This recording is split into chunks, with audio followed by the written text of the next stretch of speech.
My name is Sommer Cartier, and I was born and raised in San Diego, and I'm currently in the role of Director of Corporate Partnerships at the Boys and Girls Clubs of Greater San Diego.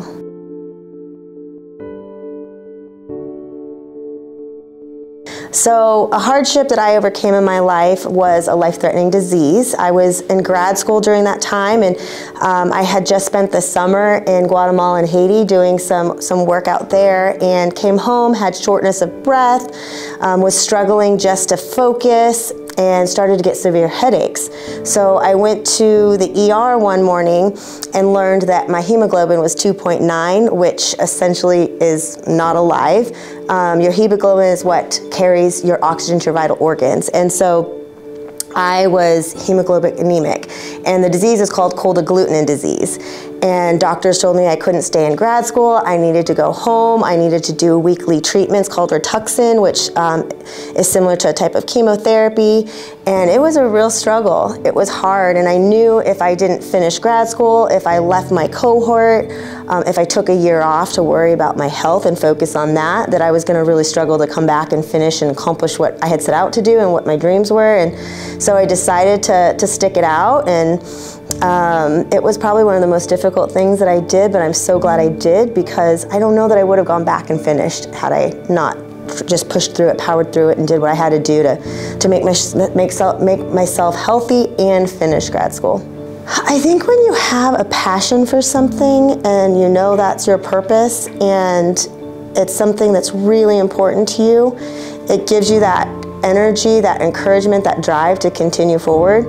And this was something that I had been wanting for a really long time. I worked really hard to get into the school. I worked really hard to keep my grades up and just acquire as much knowledge as I could so that I could be a practitioner in the field and do what I love.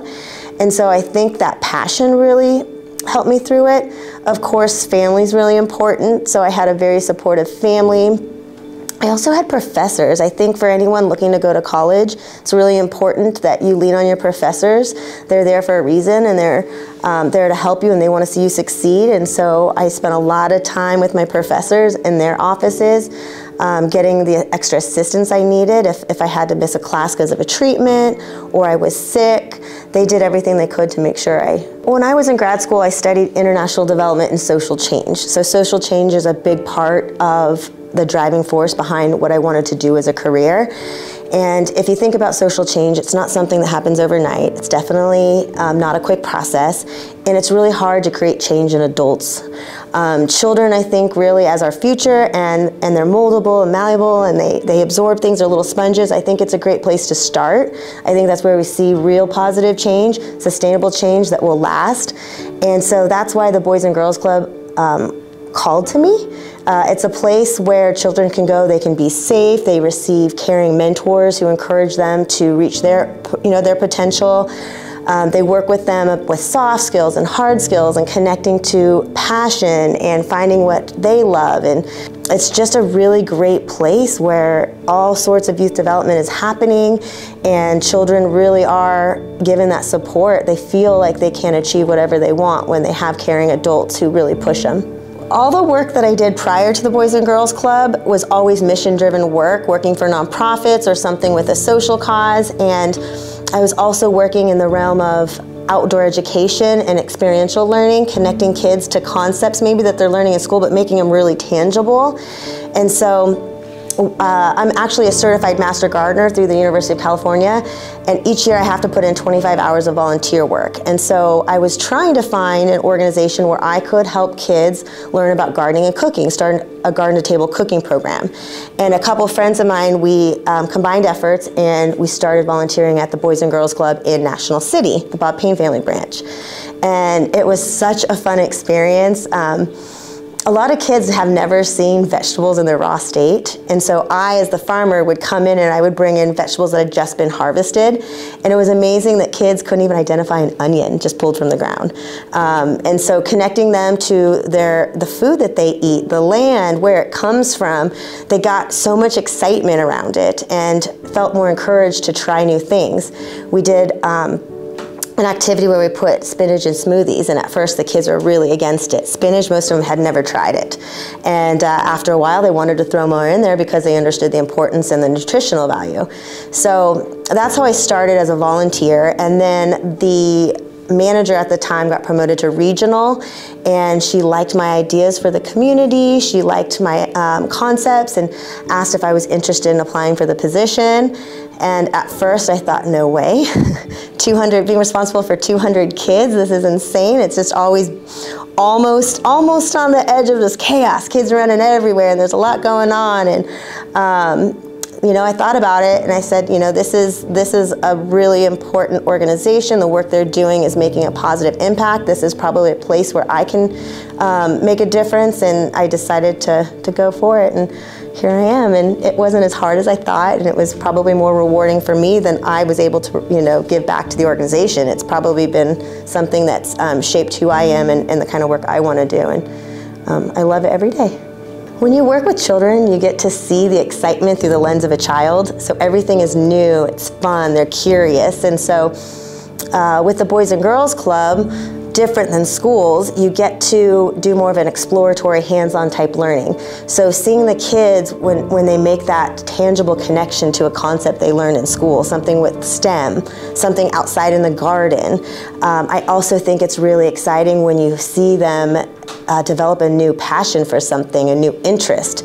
So you get these opportunities to introduce them to new things, and sometimes they run with it, and that could be something that they decide to do as a career, or something that they do that centers them and grounds them and makes them happy. And so it's just really fun to, again, see through the lens of a child and experience that excitement that we don't always experience as adults.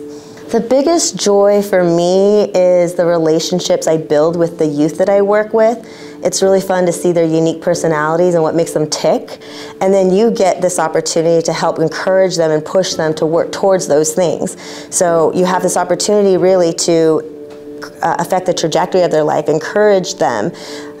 Sometimes it's hard as a child to see that bigger picture. So just those words of affirmation and encouragement from adults really makes an impact on the child and what they decide to do, the person they're going to be, and are they going to be, you know, wonderful, caring global citizens. That's something that's really exciting for me, is being able to have an impact on that. I think one of the most rewarding experiences that I had with a child, and it's what in our organization we called mission moments, that really shows our mission in action, would be when I was working with a child named Ruben.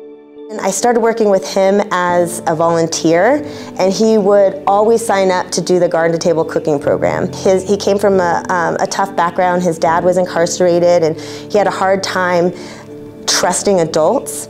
And so I just remember in the beginning, he would tease a little bit. He was a little disruptive. The only time he really paid attention and really wanted to engage was when he played soccer. And then over time, I saw this child go from being disruptive during the cooking classes to all of a sudden being a leader, stepping up, helping the younger children.